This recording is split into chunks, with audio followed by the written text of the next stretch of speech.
I could have clicked away. Instead, something sank in my stomach, because part of me felt behind. I don't even have kids, but I started mentally listing friends, parents, siblings, coworkers. Should I start now too? If I don't, will December feel worse?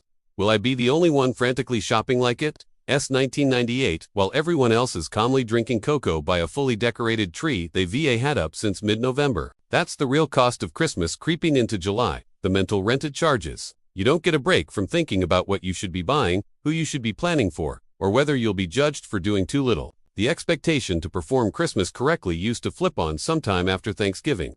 Now it's humming in the background for half the year. Retail analysts describe 2025 shoppers as more intentional, practical, and stretched out, as if this is purely a consumer choice. Some of it is.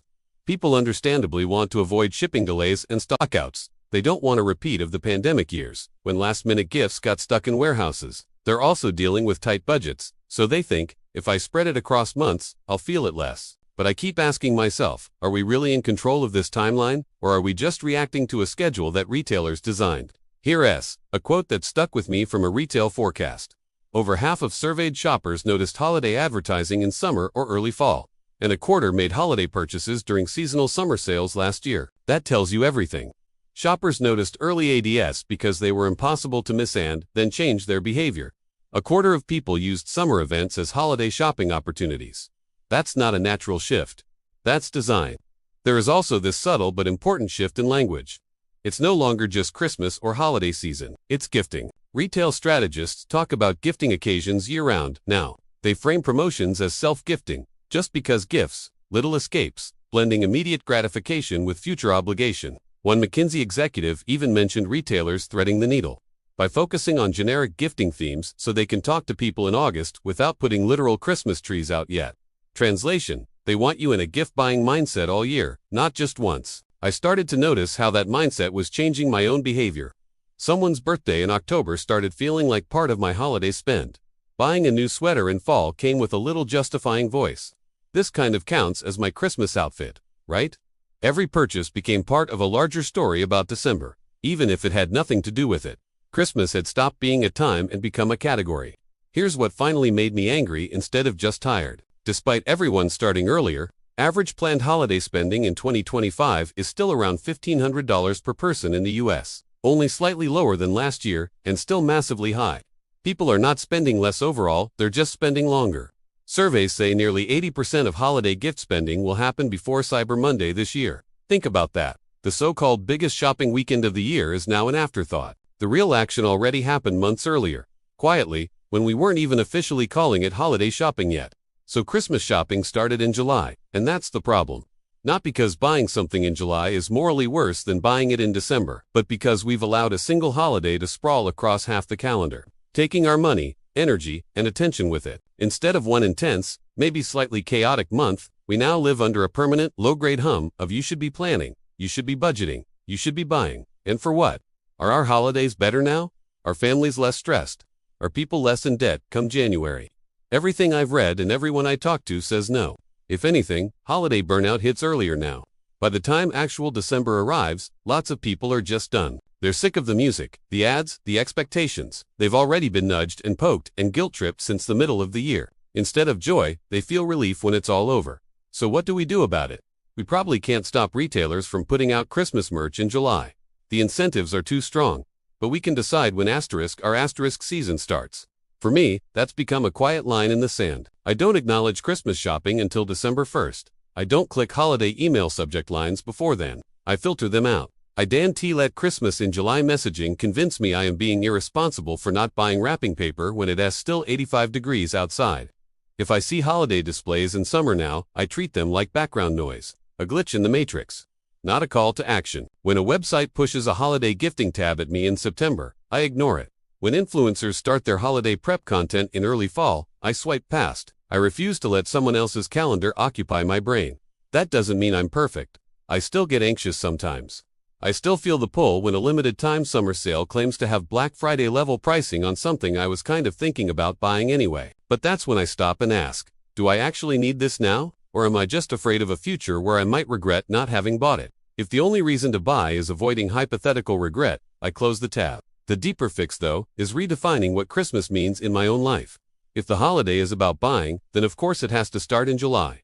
There's too much to get done. But if it's about connection, presence, reflection, then it doesn't need 6 months. It just needs space. A few days where everyone agrees to pause the hustle. That version of Christmas doesn't come in July. It barely survives in December at this point. So no, I am not impressed when someone tells me they finished all their Christmas shopping in August. I don't see a responsible planner. I see someone who has successfully internalized a schedule that doesn't serve them. I'm not judging them if that's how they cope. So be it. But I refuse to treat it as a standard I have to meet. If anything, I'm starting to find a tiny bit of rebellion in doing the opposite. In letting December feel like December again. In letting July just be July. In walking past the snow-covered trees in the seasonal aisle and thinking, not yet. You don't get to live rent-free in my head for 6 months. What about you? When did Christmas really start for you this year? July, September? Not yet. Let me know in the comments. Along with your city, I want to see how global this creep really is. And if you're ready to take some of your calendar back, hit subscribe. In the next videos, we'll keep pulling apart the stories we've been sold about what we supposed to do on maybe, slowly, start living on our own timeline again.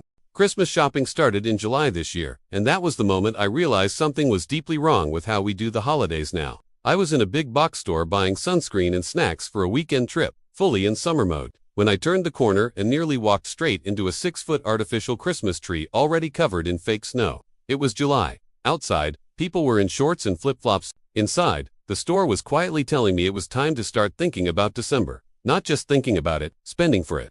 What city are you in? And when did you first see Christmas stuff appear this year? Tell me in the comments. And if you're as exhausted as I am by how early the season starts now, hit subscribe and turn on notifications. This channel exists to call out the parts of modern life that feel insane, but everyone else acts like are normal. My name is Jordan, and I used to love Christmas.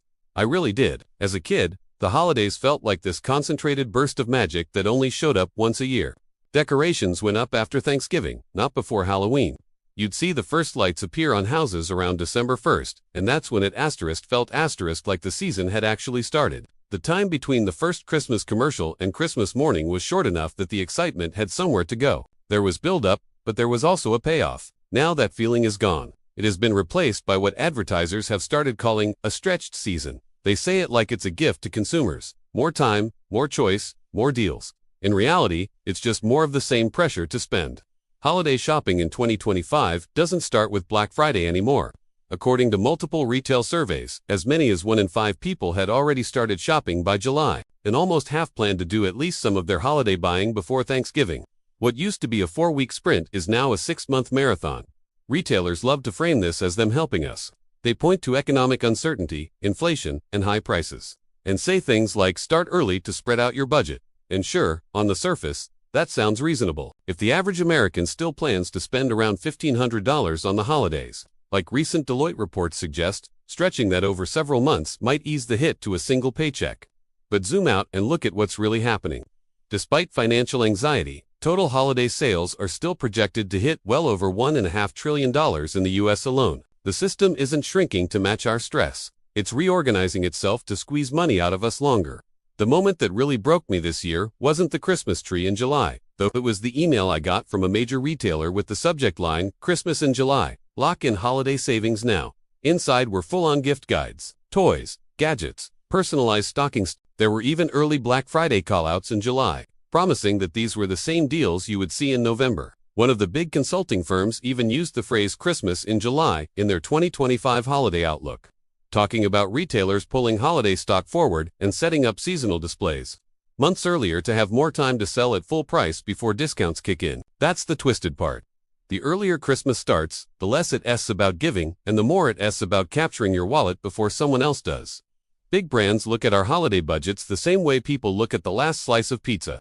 If they can get you to buy something in July that was kind of for Christmas, that's money you might not have in November when another brand is trying to convince you to buy something bigger. Think about Amazon's summer events, Prime Day, or whatever rebranded version they're running now. Once just a random mid-year sale, they've become de facto holiday shopping starters. Research shows that a noticeable chunk of shoppers now use those July events to buy gifts for December, even if they don't call it that out loud. Other retailers saw that and raced to catch up. Target, Walmart, Best Buy, Costco, dollar stores, they all started launching early access or preseason sales around the same time. When everything is a sale all the time, nothing is special. But your brain doesn't know that. It just hears limited time and freaks out. Here's what that does to a regular person like you and me. July used to be a break, a mental off-season. You're thinking about barbecues, maybe a small vacation, getting through the heat. Now Christmas quietly starts taking up brain space before you've even put away the sunscreen. You see lights and ornaments in an aisle that used to hold pool noodles and citronella candles. You see gift idea sections on websites when you're just trying to buy household basics. Part of you starts doing math. If I start now, maybe December won't hurt as much. Except the data says most of us still feel financial pressure in December anyway. Early shopping doesn't remove the stress. It just spreads it out. More than 40% of U.S. consumers say they plan to start shopping earlier than usual this year. Yet surveys also show most people expect to feel the squeeze of higher prices with less discount relief. Retailers are training us to see early as smart, when really it's just spent longer. And now there's this weird guilt layered into everything. If you're not getting ahead, you feel behind. Like you refailing at being an adult because you didn't have your Christmas list sorted in September. Friends casually mention they've already bought for the kids when you're still figuring out what you're redoing for Halloween. Social media doesn't help. Influencers show off holiday prep hauls months in advance, complete with color-coordinated wrapping paper and fully themed trees. They're not just selling products, they're selling the idea that responsible, organized, loving people start Christmas absurdly early. What gets lost in all this is any sense of a season having a beginning or an end. In 2025, holiday marketing has collapsed everything into one long promotional blur. I've seen Halloween pumpkins sharing shelves with Christmas ornaments and back-to-school signage in the same aisle. That's not just laziness, it's strategy. Retailers like McKinsey and others talk openly now about how important it is to activate holiday marketing earlier each year because 2/3 of shoppers now say they start before Black Friday, and more than half have noticed Christmas advertising in summer or early fall. If you feel overwhelmed, you're not imagining it. The timeline is objectively sliding forward. Let me tell you about one specific moment that made me decide to stop playing along. It was August, and I was scrolling TikTok late at night, like you do when you're trying to avoid thinking about your life. I kept seeing Christmas on a budget videos. At first, I thought they were from last year. Then I checked the dates. These were posted that week. People were proudly showing that they already had totes of wrapped gifts hidden away, color-coded spreadsheets of who they'd already purchased for, and bins of labeled ornaments ready to go. It was August. School hadn't even started in some places.